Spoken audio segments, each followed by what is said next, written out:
insulte à Lorient qui d'ailleurs était très bon. Qui à a son été niveau. supérieur à Lyon ce soir, tout simplement. Mais... Parlons-en justement de Lorient. Justement, Lorient, je regardais, c'est seulement leur 3e victoire de la saison.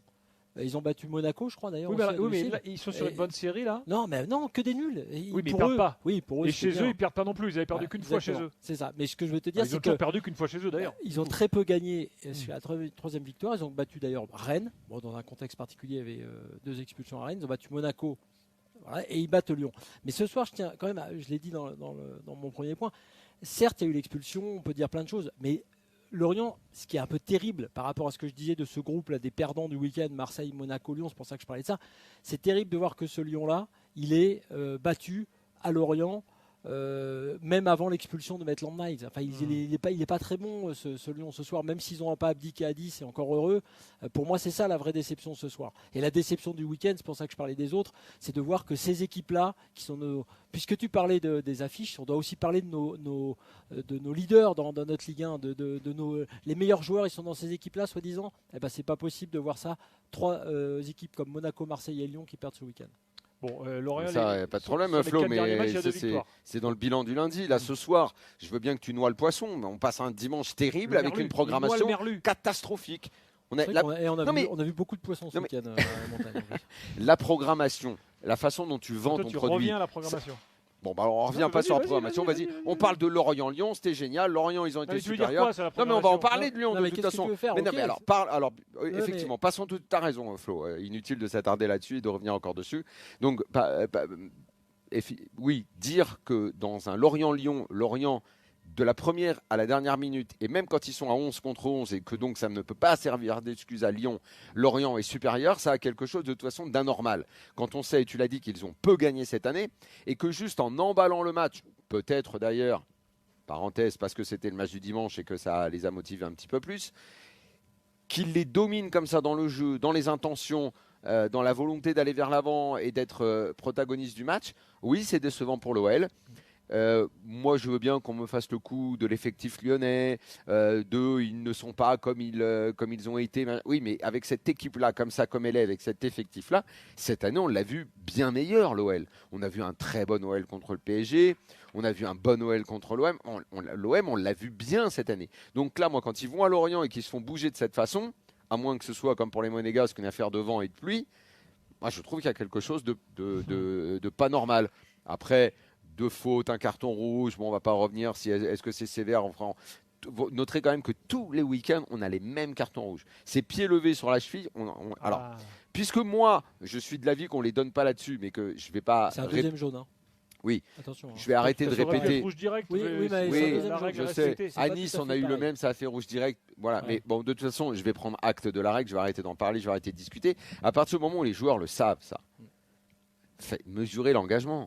Faites attention. Faites attention. Il a un jaune. Bah, bien sûr, c'est encore pire. Là, c'est pire. Il a un jaune, Maitland Niles, et il fait une intervention avant de savoir s'il va être sur la cheville du gars parce qu'il ne la vise pas, qui est avec un excès d'engagement, comme on dit. Donc ça, à mon avis, dans l'engagement de ce match, dans la façon dont Lyon a raté son match, même s'ils ont eu après des intentions intéressantes, même à 10 contre 11, évidemment, ça fait partie du truc. Maitland Niles, tu as un jaune, tu sais que tu ne dois pas t'engager de cette façon, tu le fais quand même.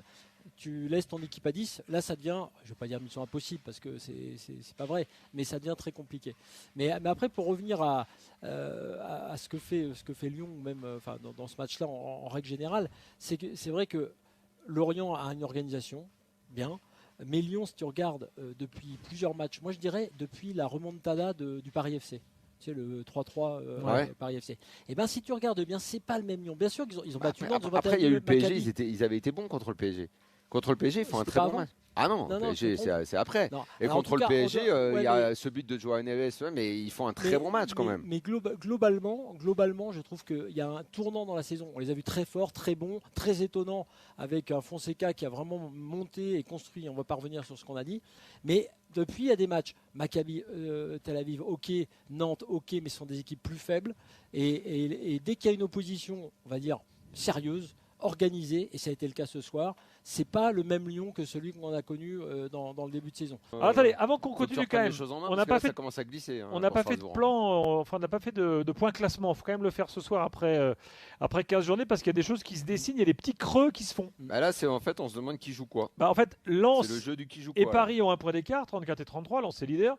Derrière, il commence à y avoir un trou parce qu'il y a 4 points d'avance entre Paris et Marseille. Marseille à 29, Lille à 29. Là encore un petit creux avec 5 Lyon, Rennes 24, enfin Lyon, Rennes, Monaco, Strasbourg qui se tiennent en 2 points. Donc là, il y a 3 petits groupes qui commencent à s'organiser là en haut de classement. Ouais, Voilà. mais Bon. c'est surtout que quand tu vois Lyon depuis quelques semaines et notamment ce soir, est-ce que ça a la tête d'une équipe qui joue le podium? Je ne crois pas. Est-ce que Difficile avec, Rennes non. joue l'Europe? Oui, mais Oui. pas le podium. Ça, Monaco va pas Est-ce que bien, Monaco Strasbourg va pas est-ce que bien. Monaco joue le podium? Oui, mais ils en sont maintenant très loin. Et Strasbourg, qui était l'autre équipe qu'on regardait de près, est en train de glisser limite deuxième partie de tableau. C'est effectivement en train de se décanter et en train un peu de s'éclaircir. C'est évidemment pas définitif, on va pas non plus s'exciter un peu trop. Mais Lens sur le podium, je crois que je peux presque signer des 2 mains maintenant. Et Lyon qui n'y sera pas, ou Monaco, Monaco on va rien dire parce qu'ils sont capables deuxième partie de saison d'enquiller les 10 victoires de suite là. Mais en tout cas non, ça commence à se décanter de façon intéressante. Ouais. Bon, voilà pour le point classement. Continuons nos débats sur le match Lorient-Lyon. On va faire une évaluation dans quelques instants. Mais côté lyonnais, les gars, il y a encore beaucoup de choses à dire. Côté lyonnais, soir. ils ont joué à 3 derrière avec les deux dans le couloir. C'est un peu comme l'OM, c'est une autre équipe qui change un peu de schéma régulièrement. Je ne sais jamais si c'est vraiment porteur. J'ai souvent l'impression quand même que la clé de l'OL, de toute façon, elle repose toujours sur Tolisso. Et Tolisso, ce soir, a été probablement l'un des Lyonnais les plus en vue, Ouais, et il était loin, actif, très il était loin du niveau qu'il nous a montré depuis le début de la Très saison. nerveux aussi ce soir. Et qu'à partir de là, oui, une nervosité qui s'explique par l'impuissance de son équipe, probablement. Donc, à partir du moment où Tolisso n'emmène pas le reste de l'équipe, c'est compliqué. Devant, c'est dur parce que Satriano n'est pas au niveau. Ouais, c'est une équipe qui, à l'arrivée, livre une prestation décevante et globalement très moyenne. Moi, je pense que là, on arrive quand même aux limites de l'effectif, si tu veux, au sens global. C'est-à-dire que il fait deux. Avec cet effectif, ils ont fait des bons matchs. Oui, mais tu arrives à des limites dans le temps. C'est-à-dire que toutes tes premières journées où tu as du jus, où tout le monde est au taquet, ça marche. Et quand tu commences à voir que tu tournes à 14, tu as vu combien il y a de changements à Lyon là? Il y a eu 2 changements. Il y a 2 changements parce que Fonseca, il est au max. Il n'y a pas de banc en fait. Il n'y a pas de banc, on le savait. Et puis quand ils jouent à l'extérieur, ils se font tout de suite bouger. Oui, et si tu veux, ce qui était inquiétant là, il y a 2 choses. Donc, il y a cet effectif, on l'avait dit dès le départ, tu joues la Coupe d'Europe plus le championnat avec un effectif limité. Il a fait du super bon boulot parce qu'il y avait un système, il y a des joueurs qui savent ce qu'ils doivent faire, ils ont eu des bonnes recrues, mais c'est trop juste pour tourner sur les 2 compètes et être performant tout le temps. Bon, ok. Mais après, il y a autre chose, effectivement, tactiquement. Là, on n'a pas senti, alors que Pantaloni a mis un truc très cohérent. Ben Lyon était sous les teignoirs et Lyon n'a jamais su. Donc maintenant, nous, on a des clubs et des équipes, ça ne peut jouer que 34 journées, c'est tout. 34 matchs dans une saison au top, c'est tout ce qu'on peut faire. Oui, Désormais, le football, il est comme ça. Non, c'est pas le football, Daniel. C'est le football en Ligue 1 qui a des soucis financiers et qui a un effectif limité. Attends, Lyon, c'est un grand brûlé, Lyon, Daniel. Je sais bien. Ah non, mais attends. Enfin, là, moi, Lyon, je ne vais pas leur tomber dessus comme je peux tomber sur Monaco, parce que Lyon, on les croyait en Ligue 2, après ils sont sauvés en Ligue 1. Ils se démerdent pour faire un mercato et on est agréablement surpris par ce qu'ils mettent en place. Donc là, ce soir à Lorient, s'ils sont dominés comme ça par Lorient, c'est parce qu'ils ont accumulé de la fatigue. J'essaie de te dire qu'il y a des différences dans l'analyse. On ne peut pas dire, toi, tu dis en Ligue 1, on joue 34 journées. Je te dis, juste pour Lyon, je leur mets juste un bémol sur l'analyse. Ils ont fait un été de dingue, c'était hyper dur, ils n'ont pas de blé, ils ont un effectif limité en nombre, il faut juste leur reconnaître ça. Ça n'excuse pas leur performance de ce soir, c'est vrai que c'était insuffisant, c'est vrai que Maitland Niles il n'a pas le droit de faire ça, c'est vrai que Satriano c'est pas bon, mais ça quelque part, tout ça, à peu près sur Satriano, on le sait. Donc moi ce qui me gêne ce soir, c'est qu'effectivement, tactiquement, là où Fonseca a été très bon depuis le début, il n'a pas trouvé de solution pour gêner Lorient, et ça c'est inquiétant. Ce qui me gêne pour la Ligue 1, c'est de voir que donc ce week-end, et Marseille, et Monaco, et Lyon, qui sont des noms de notre Ligue 1, n'ont pas été à la hauteur. Oui, c'est gênant. Mais voilà. Mais j'ai presque envie de plus te dire de bien de Lorient ce soir et de tout ce qu'ils ont fait pour arriver à ça, plutôt que de taper à bras raccourcis sur l'OL qui, oui, ok, ils vont commencer à tirer la langue parce qu'ils sont premiers en Ligue Europa, qui jouent tous les deux côtés avec 15 joueurs. Ouais. Bilal est là au 32-16, les gars. Il est supporter lyonnais. Bilal, qu'on connaît bien dans l'after. Salut Bilal. Salut Bilal. Salut à tous. Salut. Bon. Bonsoir. Il y a beaucoup de réactions là sur YouTube de gars qui disent mais le classement, calmez-vous, Lyon ne jouera jamais le podium et ne joue pas le podium. Oui, non, mais ça c'est vrai. Ça, on n'a pas dit qu'ils jouaient le podium. Je pense qu'ils aimeraient l'Europe parce que c'est une rentrée financière et qu'au vu de la concurrence, ça doit être possible. Mais le podium, on sait que c'est compliqué. Bilal, t'es d'accord? Ouais, bah moi personnellement je suis d'accord. Après moi j'ai plusieurs points que j'aimerais soulever, enfin sur déjà le match de ce soir et de Lyon. Pour moi Lyon c'est vrai, c'est pas une excuse le fait que voilà on est failli être rétrogradé en Ligue 2 l'année dernière, puisqu'ils ont montré de très belles choses contre les grandes équipes du championnat. Après là maintenant lorsqu'ils jouent contre des équipes qui en soi sont en dessous d'eux, bah, ils perdent complètement leurs moyens. Et du coup, après, à ce moment-là, on ressort l'excuse de, comme disait Florian, de Grand Brûlé. Mais moi, pour moi, c'est pas une raison, parce qu'ils ont montré de belles choses. Ils ont montré de belles choses en Ligue Europa. Ils devraient peut-être des bons matchs, ils en ont fait. C'est comme je disais, sauf à considérer qu'ils sont cramés et que c'est pour ça que ce soir, ils sont pas bons. Mais moi, j'ai vu cette équipe faire des bons matchs. Après, il y a des choix quand même de Fonseca qui peuvent être discutés. J'ai parlé du schéma. Bon, Tagliafico, ok, il l'a déjà fait, c'est déjà arrivé et tout. Mais bon, là, on a l'impression qu'il voulait absolument mettre et Tagliafico et Abner Vinicius, genre pour pas faire le choix de qui allait jouer arrière gauche ou couloir gauche. Après, Tolisso, j'ai pas compris son positionnement ce soir. Bon, on sait qu'il a un peu tout fait cette année. Là, c'était limite un peu en haut à gauche. C'était un peu pas clair, un peu 10, un peu... Bon, après, Satriano, oui, bon, alors là, ok, ça rentre dans la catégorie, on n'a pas beaucoup mieux, on sait pas trop quoi faire, donc on le met lui. Mais les choix de Fonseca, ils sont parfois également peut-être un peu discutables, non? Et Mera, il a disparu de la circulation, il ne joue plus jamais, lui. Rallye de Mera, on le voit plus. On en revient quand même. Moi, je suis d'accord sur le système derrière, et on en revient partout à ces problèmes de système.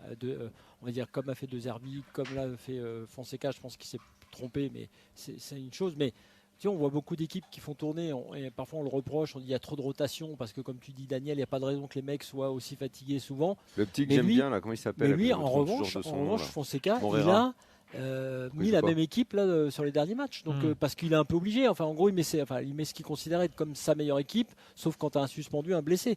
Moi, je pense quand même qu'en dehors du choix effectivement de la défense à 3, qui est une erreur ce soir, et peut-être de l'investissement de quelques joueurs qui sont en dessous. Ce soir, en fait, si tu veux, c'est un peu effectivement une équipe, une analyse un peu différente, on va dire, de celle qu'on peut faire pour les autres gros là, du championnat. Ouais, Bilal, vas-y. Excuse-moi Florent, non, pour moi, la défense à 3, pour moi, c'est pas un problème. Pour moi, il y a certains joueurs qui devraient calmer leurs ardeurs, parce que depuis le début de saison, on a beaucoup de cartons rouges et soit une accumulation de cartons jaunes. Là, pour moi, Maitland-Niles, c'est impardonnable ce qu'il est en train de faire, puisqu'il sait qu'il est en souci. Déjà, il fait une première grosse faute loin de ses cages. Je sais même pas pourquoi il l'a fait. Il se mange un carton jaune. Au final, il est en sursis. La dernière fois, c'était Abner Vinicius, où il n'y avait pas vraiment besoin de mettre un tacle. Et aussi avec Morton, où c'était aussi super loin des cages, alors qu'on menait 1-0.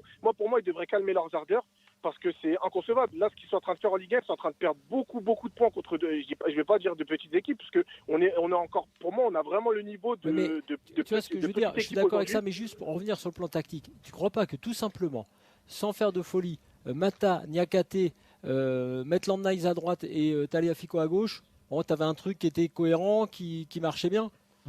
Ah, Bilal, attends, la réponse de Bilal là. Désolé, Maitland-Niles, pour moi, là depuis certains jours, depuis certains matchs, pour moi il est en dessous. Je ne sais pas si c'est un problème d'envie. Par exemple, le match la semaine dernière avec Atebourg, pour moi c'était bien, et le faire rentrer en cours de match, pour moi c'est aussi bien. Mais le faire commencer alors que on dirait qu'il n'a pas trop envie. En plus, Lyon était un petit peu bloqué avec, je sais pas, parce que Lyon c'est un peu technique leur jeu, ils multiplient les passes. Et là, on dirait que c'est un peu bloqué par rapport à l'état du terrain de Lorient. Mais bon, Lorient aussi, c'est des humains qui sont en face d'eux, c'est des joueurs. Et franchement, ils géraient parfaitement le terrain, l'état du terrain, je veux dire.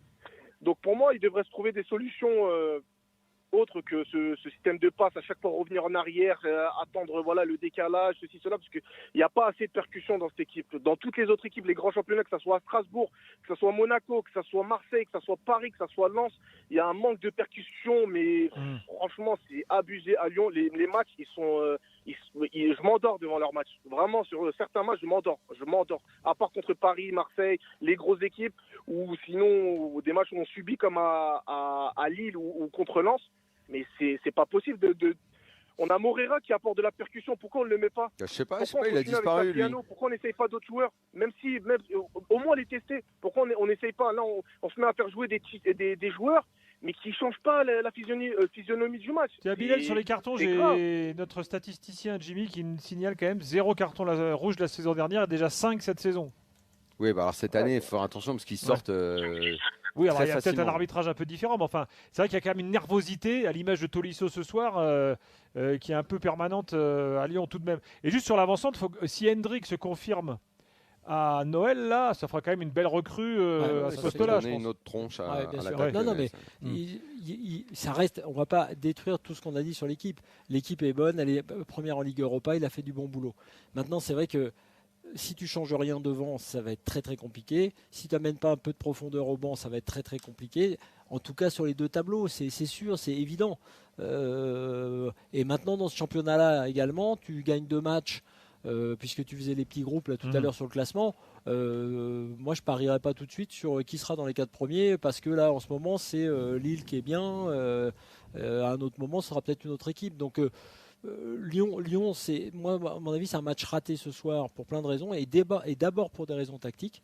Et voilà, ça peut arriver, mais il faut voir aussi que tu avais une équipe de Lorient en face. Moi, à mon avis, Lyon s'attendait pas non plus à se prendre une équipe à la fois si bien organisée, rapide et qui a joué les coups comme ça. Donc ils se sont mangés un bon Lorient. Évaluation, les gars, si vous voulez bien. Démarrons par Lorient. Ah oui. Et je Pagis. crois que Florent va nous parler de Pagis, qui est son chouchou. Pablo Pagis, franchement, en dehors de tout ce qu'il fait et du but, le coup franc sur le montant avant, c'est un joueur technique, puisqu'on parle de notre Ligue 1 qui en manque. On a vu des matchs aujourd'hui, puisque Daniel parlait de la programmation, des matchs où il y a des choses un peu assez horribles, parfois techniquement parlant. Pagis, ça fait partie des trucs hyper satisfaisants de notre Ligue 1.